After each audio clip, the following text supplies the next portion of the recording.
بسم اللہ الرحمن الرحیم۔ وہ ارد گرد سے بے نیاز اپنے ہی دھیان میں مگن سڑک پر چلتی جا رہی تھی۔ اس کے کندھے پر کالج کا بستہ موجود تھا، لیکن جس راستے پر وہ جا رہی تھی وہ کالج کا راستہ ہرگز نہیں تھا۔ کالج کے راستے سے وہ پہلے ہی موڑ سے الگ ہو گئی تھی۔ اب نہ جانے بستہ لگائے وہ کہاں جا رہی تھی۔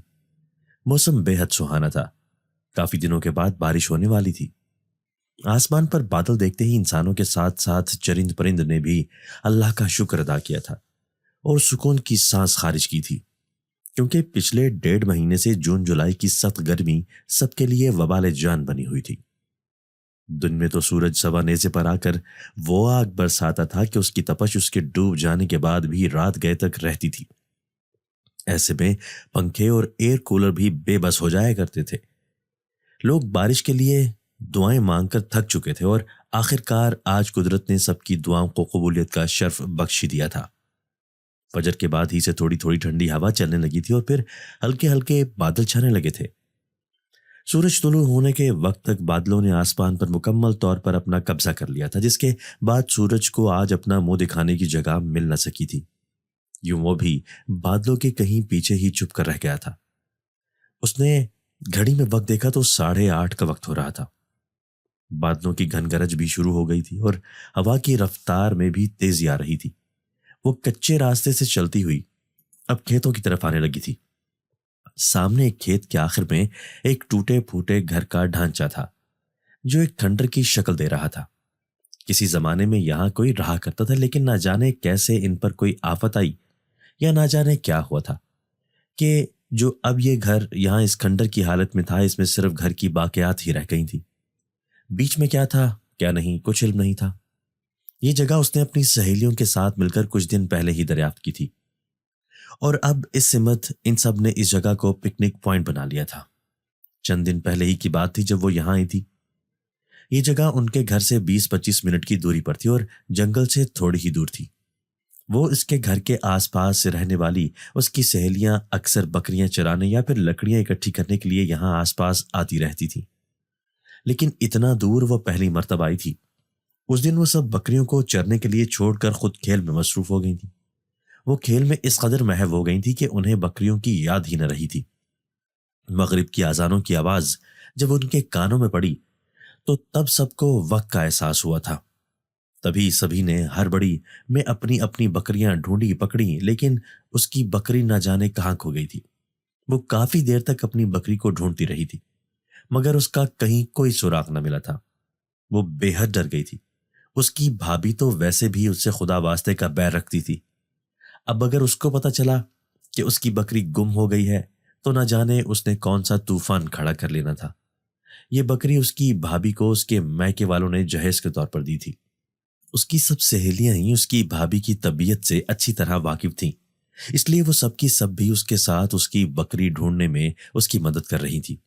سورج غروب ہوئے کافی وقت گزر چکا تھا۔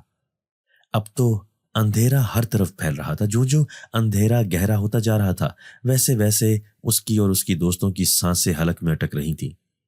وہ ناکام ہو کر گھر لوٹنے ہی والی تھی جب اس کے کانوں میں بکری کے بولنے کی آواز سنائی دی۔ وہ سب ایک ساتھ اس آواز کی سمت بھاگی تھی۔ کچھ دور ہی بکری کو صحیح سلامت کھڑا دیکھ کر سب کی جان میں جان آئی تھی۔ اس نے دوڑ کر اپنی بکری کی رسی تھامی۔ جب ہی اس کی نظر اس کھنڈر نما گھر پر پڑی تھی، اس وقت تو وہ بکری کو لیے گھر واپس آ گئی تھی، مگر وہ کھنڈر اس کے ذہن میں بیٹھ گیا تھا، اس لیے اس نے دوبارہ وہاں ضرور آنے کا سوچا تھا۔ اپنی سوچ پر عمل کرتے اس نے کھنڈر کے بارے میں اپنی سہیلیوں کو بتا دیا تھا، جس کے بعد کالج میں ہی اس کے سمیت اس کی سہیلیوں نے یہ طے کیا تھا کہ آج وہ ذرا پہلے ہی گھر سے نکل جائیں گی تاکہ اس کھنڈر کو جا کر دیکھ سکیں کہ وہاں آخر ہے کیا۔ خیر، کالج سے گھر آ کر کچھ دیر آرام کرنے کے بعد وہ سب اپنے اپنے گھروں میں بتانے کے بعد بکریوں کو لے کر اس طرف آ گئی تھی۔ وہاں کھنڈر سے کچھ دور انہوں نے بکریاں باندھ دی اور پھر خود کھنڈر کے قریب آ گئی، جس کی حالت انتہائی شکستہ تھی، مگر نہ جانے کون سی کشش تھی جو اس کے ساتھ ساتھ اس کی سہیلیوں کو بھی یہاں کھینچ لائی تھی۔ اس کو دیکھ کر ایسا لگ رہا تھا جیسے یہاں کوئی بہت بڑا گھر تھا۔ گھر مکمل طور پر تباہ ہو چکا تھا۔ بس 3-3 فٹ کی پتھروں کی دیواریں تھیں جن کو دیکھ کر گھر کا نقشہ معلوم ہو رہا تھا، اور ایک طرف کونے میں پتھر وغیرہ گرتے رہتے تھے، ادھر ایک اوٹ سی بنی ہوئی تھی یا یوں کہہ لیں کہ آڑھی ترچھی چھت سی تھی۔ چونکہ پیچھے کی دیوار مکمل طور پر صحیح سلامت تھی، اس لیے اس کے پتھر پر کیے گئے نقش و نگار دکھائی دے رہے تھے اور اس گھر میں رہنے والوں کی نفاست کا منہ بولتا ثبوت تھے۔ گھر کے بیچوں بیچ ایک بڑا سا سایہ دار درخت تھا جو نہ جانے کتنا عرصہ پرانا تھا۔ گھر میں گھاس اگتا رہا تھا جس نے پورے گھر کو اپنی لپیٹ میں لیا ہوا تھا، لیکن اس کے باوجود نہ جانے اس کو اور اس کی دوستوں کو یہ جگہ بھیانک اور خوفناک لگنے کی بجائے اچھی لگ رہی تھی۔ وہ اپنے اپنے گھر گئیں اور وہاں سے کچھ چیزیں اٹھا لائیں کہ جن کی مدد سے اس گھر کو گھاس سے پاک کیا جائے۔ وہ ساری کی ساری درنتیاں لے کر تیزی سے گھاس کاٹنے لگی تھی۔ ایسے کاموں میں تقریباً وہ سب ہی ماہر تھی۔ تبھی ایک ہی گھنٹے کے دوران وہ اس گھر میں اگا ہوا سارا گھاس کاٹ چکی تھی، جس سے وہ جگہ صاف صاف دکھائی دینے لگی تھی۔ اس سب کے بعد وہ بہت تھک گئی تھی۔ باقی کے کام وہ کل پر چھوڑتی، وہ وہیں پر ہی گھر کے احاطے میں موجود ایک پتھر پر بیٹھ گئی تھی۔ اس پتھر کی تراش خراش ایسے ہوئی تھی کہ دکھنے میں وہ کسی بیڈ جیسا دکھائی دے رہا تھا۔ کاش اس پر نرم گدا بھی موجود ہوتا تو میں یہیں پر ہی سو جاتی۔ اس کی ایک سہیلی نے ٹیک لگا کر آنکھیں مونتے ہوئے کہا تھا، چل بس ڈرامے بند کر، اور اب کیا آج رات یہیں گزارنی ہے؟ کل بھی کتنی ڈانٹ پڑی تھی، چلو اٹھو۔ اب اتنا کہتے ہی وہ اٹھ کھڑی ہوئی تھی، جبکہ اس کی سہیلیاں بھی اس کے ساتھ ہی تھیں۔ خیر اگلے دن وہ پھر سے وہاں آئی تھی اور ایک ہفتے لگاتار محنت کرنے کے بعد انہوں نے اس جگہ کا نقشہ مکمل طور پر بدل دیا تھا۔ اب سب کچھ صاف ستھرا اور خوبصورت دکھائی دے رہا تھا۔ پہلے جہاں گھاس کا بسیرا تھا، اب وہاں تازی کھودی ہوئی مٹی تھی جس کو وہ پاؤں کی مدد سے دبا دبا کر بٹھا گئی تھی۔ سایہ دار درخت کے نیچے انہوں نے پتھروں کا استعمال کرتے ہوئے ہی میز اور کرسیاں بھی لگا دی تھی۔ جہاں چھت کی اوٹ تھی اس جگہ کو بھی صاف کیا گیا تھا تاکہ بارش وغیرہ کی صورت میں اس کمرے میں پناہ لی جا سکے۔ وہ نہ جانے کتنے دنوں تک یہاں اسی کام میں لگی رہی تھی۔ ان کے گھر میں سے کوئی نہیں جانتا تھا کہ وہ بکریاں چرانے کے بہانے وہاں جا کر کیا کر رہی تھی۔ اگر کوئی جان جاتا تو ہو سکتا تھا کہ وہ ان کو خبردار کر دیتا، ان کو احساس کراتا کہ وہ کیا کرنے جا رہی تھی۔ مگر افسوس کہ وہاں ایسا کوئی بھی نہ تھا کہ جس کو اس بات کے بارے میں علم ہوتا، کیونکہ وہاں کوئی آتا جاتا ہی نہیں تھا۔ وہاں سے اچھے خاصے فاصلے پر ایک باڑ بنائی گئی تھی جو کہ اندیکھی تھی، مگر لوگ اس بارے میں جانتے تھے کہ اس باڑ کو پار کرنا کس قدر خوفناک ہو سکتا ہے، اس لیے کوئی بھی اس باڑ کو پار کرنے کے بارے میں خواب میں بھی نہیں سوچ سکتا تھا۔ گاؤں کے لوگ تو اجنبیوں کو بھی اس بارے میں رہنمائی دیتے تھے تاکہ کوئی اس طرف نہ جائے اور حادثے کا شکار ہونے سے بچ جائے، مگر اس مرتبہ وہ لوگ بھول گئے تھے۔ ان کے اپنے ہی گاؤں کی لڑکیاں اس باڑ کو پار کر چکی تھی۔ نہ صرف پار کر چکی تھی بلکہ انہوں نے وہاں اپنی تفریح کے لیے جگہ بھی بنا لی تھی، جس جگہ کو پورا گاؤں آسیبی جگہ کہتا تھا۔ اس جگہ کو اسی گاؤں کی لڑکیاں پکنک پوائنٹ کہہ رہی تھی۔ نہ جانے ان کی زندگی میں آگے کیا ہونے والا تھا۔ یہ پکنک پوائنٹ ہی رہنا تھا، یا پھر گاؤں والوں کے کہنے کے مطابق یہاں کے آسیبوں نے ان لڑکیوں کی زندگی پر کوئی گہرا پوائنٹ لگا دینا تھا۔ اس بارے میں کوئی بھی نہیں جانتا تھا کہ آج آنے والا وقت اس کو کیا دکھانے والا تھا۔ وہ لڑکیاں وہاں کیوں گئی تھیں اور اس جگہ کو ہی پکنک پوائنٹ کیوں بنایا، اس کے پیچھے بھی ایک بہت بڑی کہانی تھی جو کہ وقت کے ساتھ ہی کھلنی تھی۔ اس کا نام مہرما تھا، اور وہ تھی بھی بالکل اپنے نام ہی کی طرح چمکتی دمکتی۔ اللہ نے اسے خوبصورت بنا کر پیدا کیا تھا۔ پورے گاؤں میں اس کے جتنا خوبصورت بچہ اور کوئی نہ تھا۔ پھر جب وہ بڑی ہوئی تو اس کی ہمجولیوں نے اسے مس ورلڈ کا خطاب دے ڈالا تھا، کیونکہ اس کے جوان ہوتے ہی اس کی چمک میں مزید اضافہ ہو گیا تھا۔ اس کا بے داغ حسن پورے گاؤں میں مشہور تھا۔ اس کی خوبصورتی کی مثالیں گاؤں کے ہر گھر میں ہی دی جاتی تھی۔ پہلے پہل تو اسے اپنی اتنی تعریفیں سن کر عجیب سا محسوس ہوتا تھا۔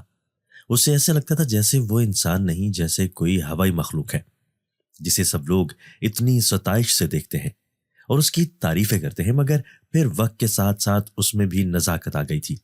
پہلے جن تعریفوں کو وہ عجیب سمجھتی تھی، اب پورے اعتماد سے مسکرا کر سب سے داد وصول کرتی تھی، کیونکہ اسے علم ہو چکا تھا اس پورے گاؤں میں اس کی ٹکر کا اور کوئی نہ تھا۔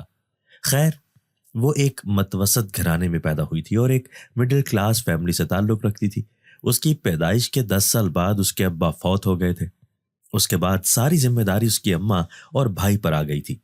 اس کا بھائی اس سے 8 سال بڑا تھا۔ ابا کی پینشن اماں کے نام ہو گئی۔ یوں گھر کا نظام چلتا رہا تھا۔ مگر جو جو وقت گزر رہا تھا ویسے ویسے ان کی ضروریات بھی بڑھتی جا رہی تھی۔ پھر بھائی کی نوکری لگی تو گھر کے حالات تھوڑے بہتر ہو گئے تھے۔ مہر ماں میٹرک کرنے کے بعد گھر میں بیٹھ گئی تھی کیونکہ وسائل اتنے نہ تھے کہ وہ کالج کی فیس ادا کر سکتی۔ مگر جب اس کے بھائی کی نوکری لگی تو 2 سال بعد اس کے بھائی نے اس کا کالج میں داخلہ کروا دیا تھا۔ پھر کچھ ہی مہینوں کے بعد اماں نے بھائی کی شادی بھی کرا دی تھی۔ لڑکی اونچے خاندان کی تھی اور بھائی کی پسند کی تھی۔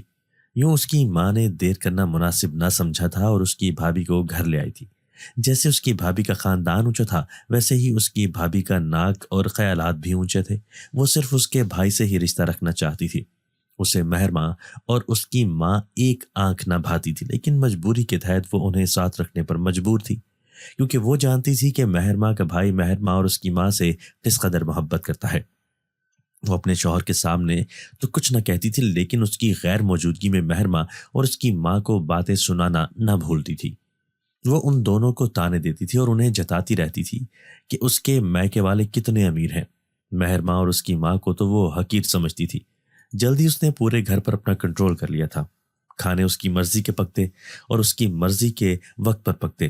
کہیں آنا جانا ہوتا تو بھی اس کی اجازت لینی پڑتی تھی۔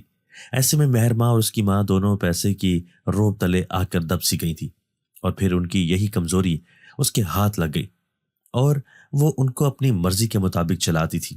شروع میں تو مہر ماں کو یہ سب بہت برا لگتا تھا، مگر پھر اس کی ماں نے سمجھایا کہ اس نے کون سا ساری عمر اس گھر میں رہنا ہے، کل کو وہ بیاہ کر اس گھر سے چلی جائے گی، پھر کیا فائدہ بھابھی سے بگاڑ کر بھائی کی نظروں میں برا بننے کا۔ وہ جیسی بھی ہے اس کی بدولت ہماری عیش تو ہو رہی ہے، کیونکہ جو کچھ وہ لاتی ہے یا اس کے میکے والے بھیجتے ہیں وہ اسی گھر میں تو آتا ہے۔ جہاں پیسہ ہو وہ تانے سننے ہی پڑتے ہیں۔ اس میں کون سی بڑی بات ہے؟ تھوڑے عرصے کی بات ہے، برداشت کر لو، پھر تم اپنے گھر کی ہو گئی تو کس کو سنائے گی باتیں؟ اماں کی یہ بات سننے کے بعد مہر ماں خاموش ہو گئی تھی۔ اس کی اماں ٹھیک ہی تو کہہ رہی تھی کہ کیا فائدہ تھا بھابھی سے بگاڑنے کا۔ تبھی اس نے بھابھی کے سامنے نہ بولنے کا فیصلہ کیا تھا۔ اس کی بھابھی اسے ڈھیروں باتیں سناتی رہتی تھی، مگر وہ ایک بات کا بھی جواب نہ دیتی اور چپ چاپ کھڑی سنتی رہتی، اور وہ ایک کان سے سن کر دوسرے کان سے نکال دیتی تھی۔ وہ جس گاؤں میں رہتے تھے وہ علاقہ زیادہ آباد نہ تھا۔ ان کے بڑوں کا کہنا تھا کہ کسی دور میں یہ علاقہ بالکل ویران اور غیر آباد تھا۔ یہاں جنگلی جانوروں کا بسیرا تھا اور کچھ ہوائی مخلوق بھی یہاں رہتی تھی۔ پھر ایک مرتبہ ایک عامل بھٹکتا پھرتا یہاں آن پہنچا اور اس کو اس جنگل میں رات پڑ گئی۔ رات میں اس اندھیرے جنگل کو پار کرنا انتہائی مشکل تھا، سو اس نے یہی سوچا کہ رات یہیں پر گزاری جائے اور صبح سے اپنا سفر دوبارہ شروع کیا جائے۔ یہ سوچ کر اس نے رات گزارنے کے لیے جگہ تلاش کرنی چاہی۔ کچھ دور جانے کے بعد اس کو ایک گھنا اور سایہ دار درخت دکھائی دیا تھا اور اس کے نیچے انتہائی نرم محملی گھاس تھا۔ اس کو یہ جگہ رات گزارنے کے لیے ہر لحاظ سے موزوں لگی تھی، کیونکہ درخت کا تنا انتہائی موٹا تھا۔ کسی جانور کے آ جانے کی صورت میں وہ آسانی سے اس کے پیچھے چھپ سکتا تھا، اور زیادہ پریشانی کی صورت میں اس درخت پر چڑھ بھی سکتا تھا، کیونکہ اس کی ٹہنیوں اور شاخوں کی مدد سے اس پر چڑھنا انتہائی آسان تھا۔ وہ درخت کے نیچے آیا، ٹوپی کو اتار کر سر کے نیچے بطور تکیہ رکھا اور چادر اتار کر خود پر اچھی طرح پھیلا کر لمبی تان کر سو گیا تھا۔ وہ اس خوفناک جنگل میں اس طرح سو رہا تھا جیسے اپنے گھر پر بستر پر سو رہا ہو۔ پھر اسے سوئے کچھ ہی وقت گزرا تھا جب اسے کانوں میں ایک عجیب سا شور سنائی دیا تھا۔ یہ آواز عجیب سی گونگروں کی آواز تھی۔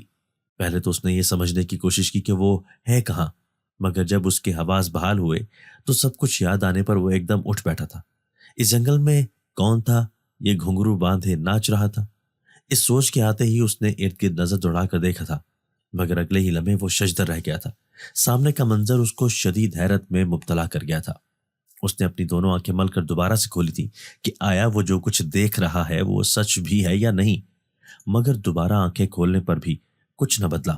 منظر ویسے کا ویسا ہی تھا، جس کو دیکھ کر اس کی آنکھیں مارے حیرت کی پھٹی رہ گئی۔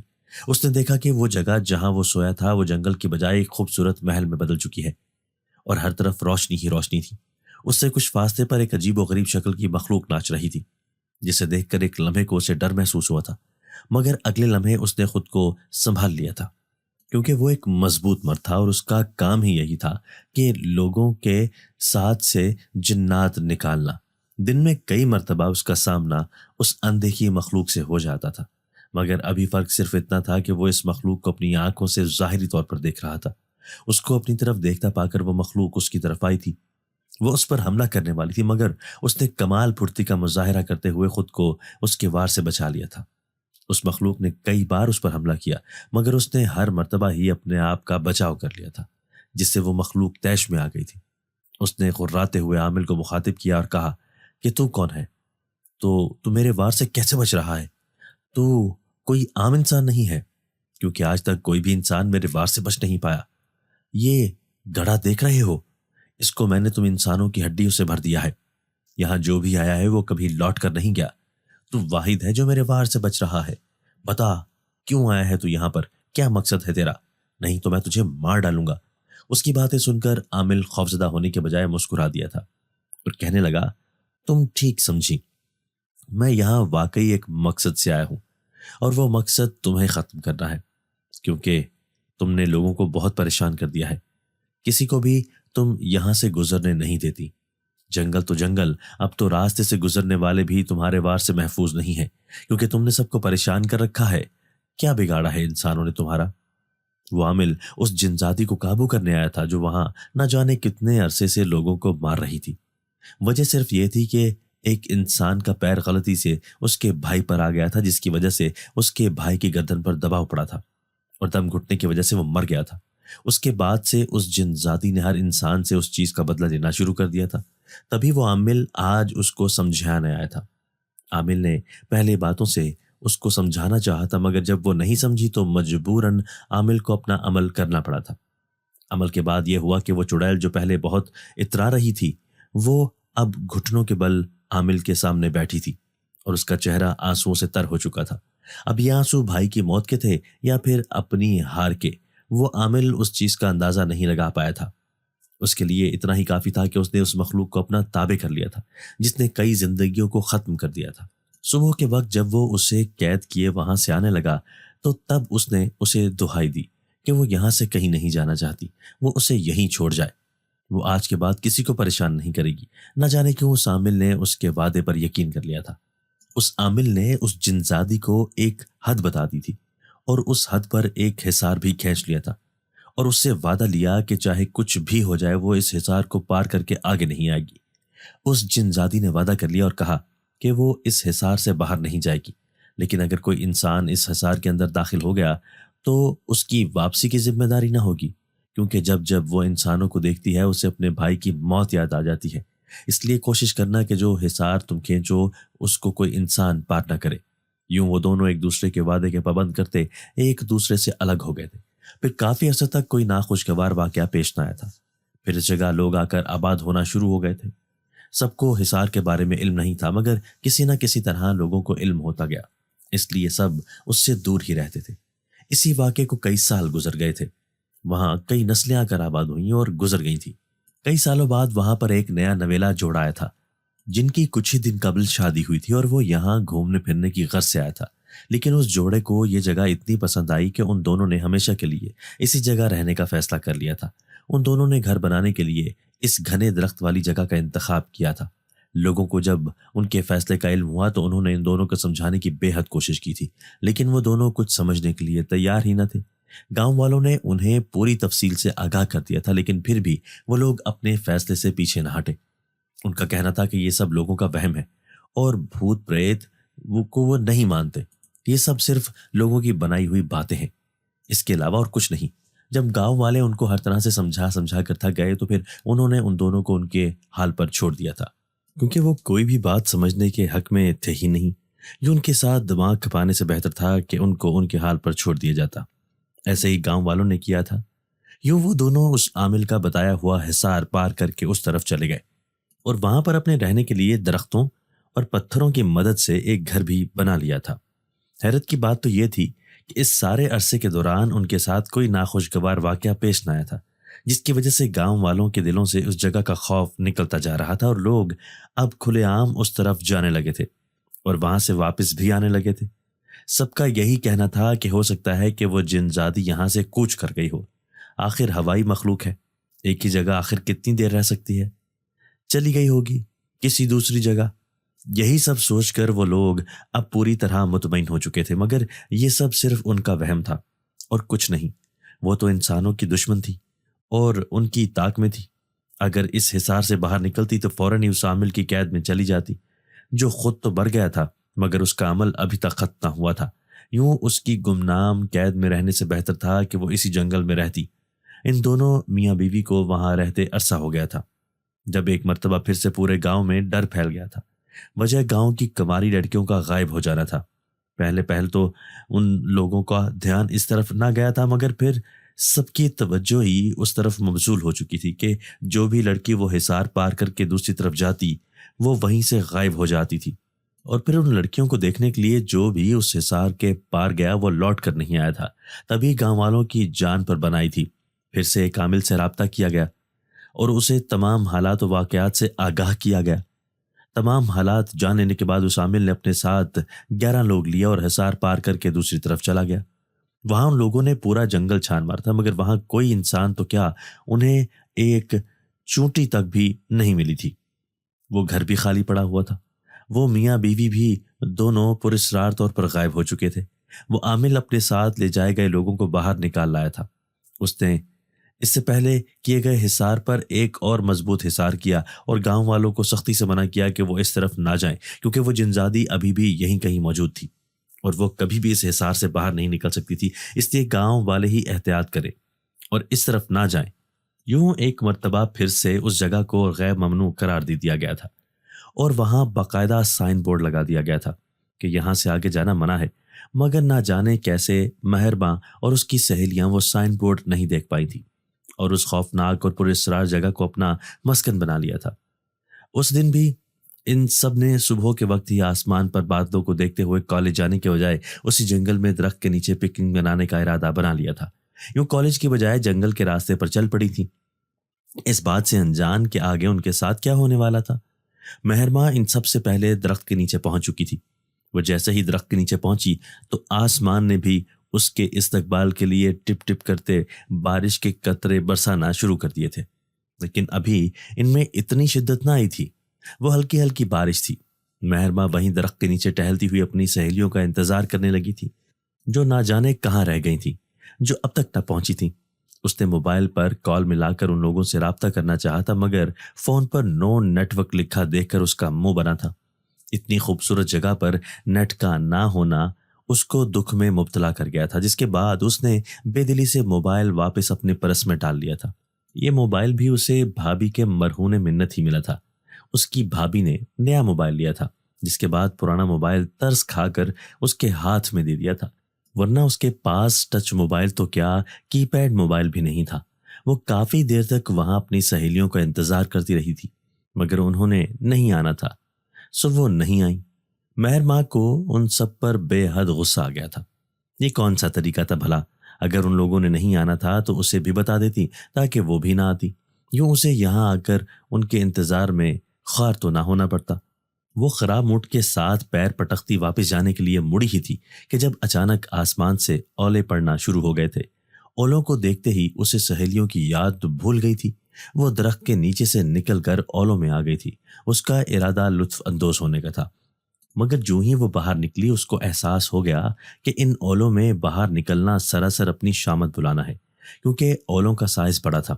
تبھی وہ ان سے بچنے کے لیے درخت کے نیچے سے بھاگ کر اس کمرہ نما جگہ پر آ گئی تھی اور اولوں کے رکنے کا انتظار کرنے لگی تھی، مگر اولوں کا سلسلہ رکنے کا نام ہی نہیں لے رہا تھا۔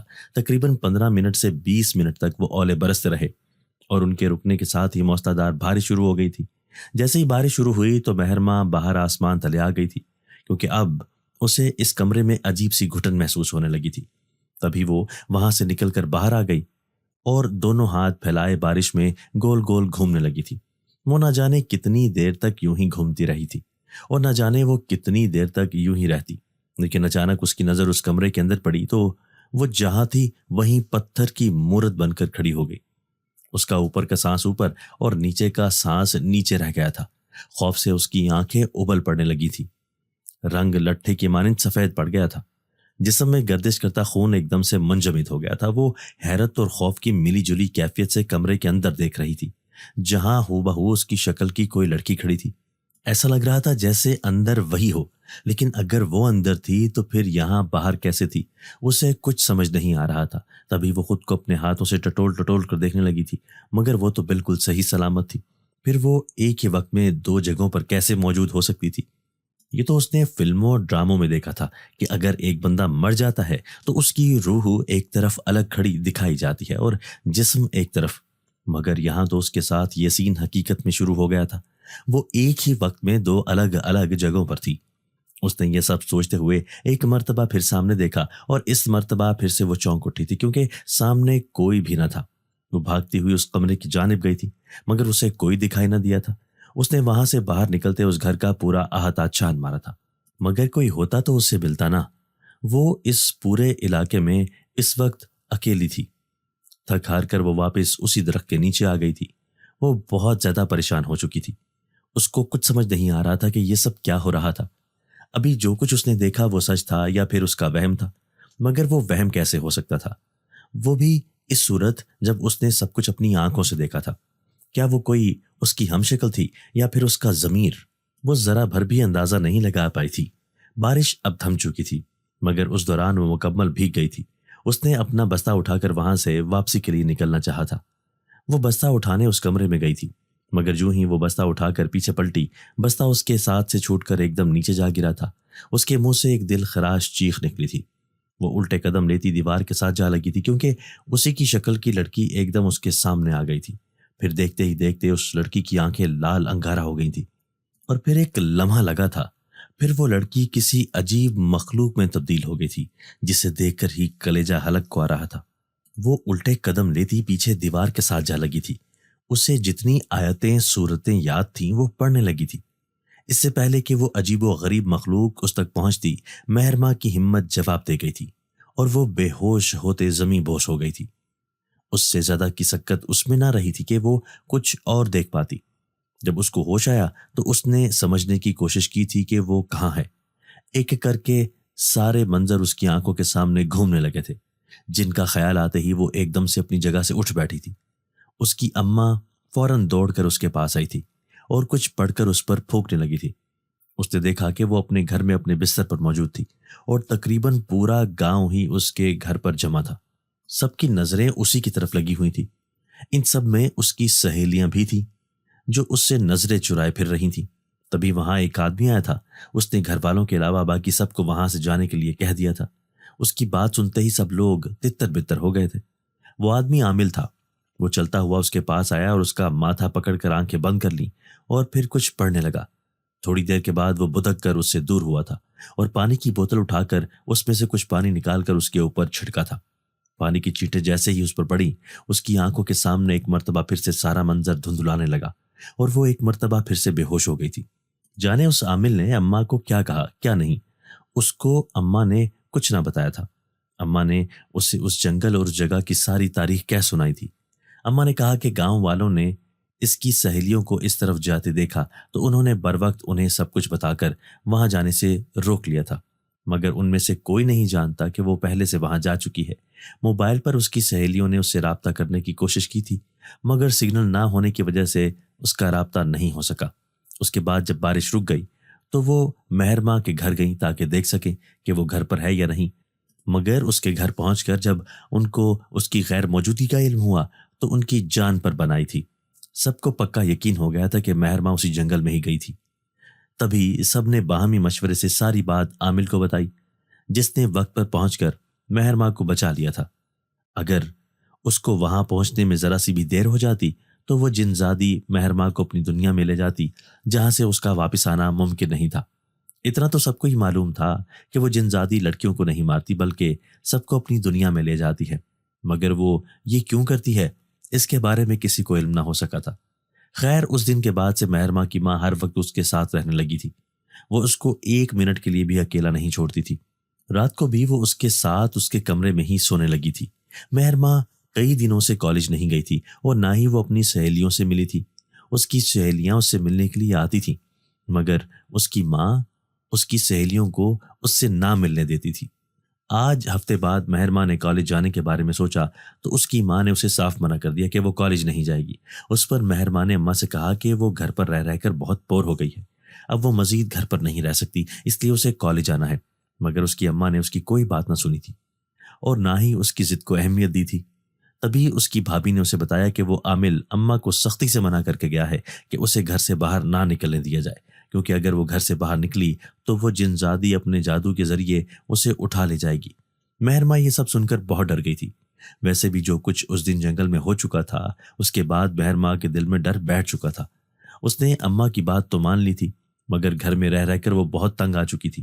ایک رات اسی طرح جب وہ اپنے بستر پر لیٹی سو رہی تھی، جب اس کی آنکھ اپنے نام کی پکار سے کھلی تھی، کوئی اس کو پکار رہا تھا۔ اس نے مندی مندی آنکھیں کھول کر اپنے برابر دیکھا تھا، جہاں اس کی ماں غائب تھی۔ اسے پھر سے اپنے نام کی پکار سنائی دی تو اس نے غور کیا تھا یہ آواز اس کی اماں ہی کی تھی، مگر اماں تو اس کے پاس ہی سوتی تھی، نہ تو ابھی آدھی رات کے وقت وہ اسے کیوں آواز دے رہی تھی۔ یہ سوچتے ہی بستر سے اٹھی تھی اور آواز کے تعاقب میں چلنے لگی تھی۔ آواز اس کی ماں ہی کی تھی، مگر وہ گھر کے باہر سے آ رہی تھی۔ مہر ماں اس وقت نیند میں تھی، اس کے سوچنے سمجھنے کی صلاحیت فی الوقت مفلوج ہو چکی تھی، ورنہ گھر کے باہر جاتے وقت وہ ایک مرتبہ ضرور سوچ لیتی کہ اسے باہر جانے سے منع کیا گیا تھا، مگر اس کے حواس کام کرتے تو تب نہ۔ وہ آواز کے تعاقب میں چلتی ہوئی گھر کے دروازے سے باہر نکل گئی تھی۔ گھر کے سامنے ہی سڑک پار ایک درخت تھا، جس کی اوٹ میں کوئی عورت کمر کیے ہوئے کھڑی تھی۔ اسے لگا کہ وہ عورت اس کی ماں ہے، اسی لیے وہ سڑک پار کر کے فوراً اس عورت کے پاس پہنچی تھی اور اس عورت کے کندھے پر ہاتھ رکھ کر اسے اپنی طرف موڑنا چاہا تھا، مگر جیسے ہی وہ عورت اس کی جانب مڑی، مہر ماں ایک دم سے نیند سے جاگی تھی۔ اس نے چیخنا چاہا، مگر اس کی آواز کہیں گلے میں ہی دب کر رہ گئی تھی۔ وہ عورت اس کی ماں نہیں تھی بلکہ وہی جنزادی تھی۔ مہر ماں نے وہاں سے بھاگنا چاہا تھا، مگر اس کے قدم کسی اندیکھی قوت نے جکڑ لیے تھے۔ وہ اپنی جگہ سے ایک قدم بھی نہ ہل پائی تھی۔ وہ خوفزدہ نظروں سے اس جنزادی کی طرف دیکھ رہی تھی، جس نے کچھ پڑھ کر مہر ماں کے چہرے پر پھونک ماری تھی، جس کے بعد مہر ماں کا ذہن تاریکیوں میں ڈوبتا چلا گیا تھا۔ رات کی تاریکی میں جنزادی کا زوردار کہکا گونجا تھا، جو رات کے سناٹے کو چیرتا ہوا دور تک نکل گیا تھا، جبکہ اس کا کہکا سننے کے بعد بہت سے کتے بھونک بھونک کر گاؤں والوں کو اس کی آمد کا پتہ دینے لگے تھے، مگر وہ جنزادی بے ہوش مہر ماں کو لیے وہاں سے غائب ہو چکی تھی۔ جیسے ہی مہر ماں اس جنگل کی حدود میں داخل ہوئی، ویسے ہی وہ جنزادی غائب ہو گئی تھی۔ دراصل وہ اصلی جنزادی نہیں بلکہ اس کا طلسم تھا، جو مہر ماں کو اس تک لے کر آ گیا تھا، کیونکہ وہ خود اس سے باہر نہیں جا سکتی تھی۔ مہر ماں کو دیکھ کر اس کے لبوں پر پر اسرار مسکراہٹ آ گئی تھی، جس کے بعد وہ مہر ماں کو لیے وہاں سے غائب ہو گئی تھی۔ جب مہر ماں کی آنکھ کھلی تو اس نے خود کو ایک آرام دہ بستر پر پایا تھا۔ اس نے آنکھیں کھول کر اپنے ارد گرد دیکھا تھا۔ کمرے میں اتنی چمک تھی کہ اس کی آنکھیں چوندھے آ گئی تھیں۔ اس نے اپنی بے اختیار آنکھوں کے آگے ہاتھ رکھا تھا۔ کچھ دیر بعد جب اس کی آنکھیں چمک برداشت کرنے کے قابل ہوئیں تو اس نے دیکھا کہ وہ کسی محل نما کمرے میں تھی۔ کمرے میں بے حد قیمتی سامان تھا، ہر چیز بیش بہا قیمتی تھی۔ ایسا لگ رہا تھا جیسے وہ کسی ریاست کے شہزادے کے کمرے میں آ گئی تھی، مگر وہ تو اپنے گھر اپنے بستر پر تھی، پھر ایک دم یہاں کیسے آ گئی؟ اس سوچ کے آتے ہی اس کے ذہن میں رات کے منظر دھندلیانے سے لہرانے لگے، جنہیں دیکھتے ہی مارے خوف کے اس کے رونگٹے کھڑے ہو گئے تھے۔ وہ سہمی سہمی نگاہوں سے چاروں طرف دیکھنے لگی تھی۔ تبھی دروازہ کھلا تھا اور کوئی کمرے میں داخل ہوا تھا۔ اس نے جیسے ہی کمرے میں سے داخل ہونے والے کو دیکھا تو ایسا لگا جیسے مانو اس کے بدن میں لہو ہی نہ ہو۔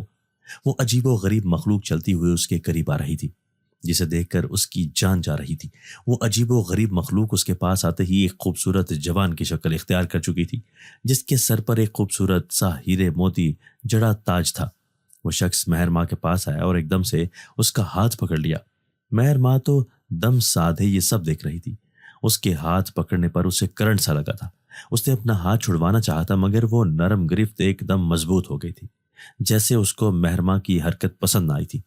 وہ مہر ماں کے سامنے بیٹھ گیا اور اس کے سامنے بیٹھنے کے بعد اس نے مہر ماں سے جو بات کہی، اس نے مہر ماں کے قدموں تلے سے زمین کھینچ لی تھی۔ اس نے مہر ماں سے کہا کہ وہ مہر ماں سے شادی کر کے اسے جنات کی ملکہ بنانا چاہتا ہے۔ مہر ماں کو سمجھ ہی نہیں آ رہی تھی کہ وہ اس بات کو سن کر کیا جواب دے اور کیا نہیں۔ ایک بات تو طے تھی کہ وہ کسی صورت بھی اس جن سے شادی نہیں کر سکتی تھی، اور نہ ہی اسے ملکہ بننے کا کوئی شوق تھا۔ وہ تو جلد سے جلد اپنے گھر اور اپنی ماں کے گھر لوٹ جانا چاہتی تھی۔ نہ جانے اس کی غیر موجودگی نے اس کا کیا حال کیا ہوگا، مگر فی الوقت وہ اس کو ایسا کوئی بھی جواب دے کر اپنی شامت نہیں لانا چاہتی تھی۔ اس لیے اس نے اس جنزادے سے کہا کہ اسے سوچنے کے لیے تھوڑا وقت چاہیے، تاکہ تب تک وہ اس ماحول میں گھل مل جائے۔ اس سے پہلے کہ وہ کوئی بھی فیصلہ نہیں کرے گی، اس جنزادے نے اسے سوچنے کے لیے 10 دن کا وقت دے دیا تھا۔ اس نے تالی بجائی، جہاں 2 جن ملازمائیں سر جھکائے کمرے میں آ گئی تھیں۔ اس جنزاد نے مہر ماں سے کہا کہ یہ آج سے تمہاری تابع ہیں، تم اس محل میں جہاں چاہو ان کی مدد سے جا سکتی ہو، تمہیں یہ سب سے ملوا دیں گی اور سارا ماحول بھی دکھا دیں گی۔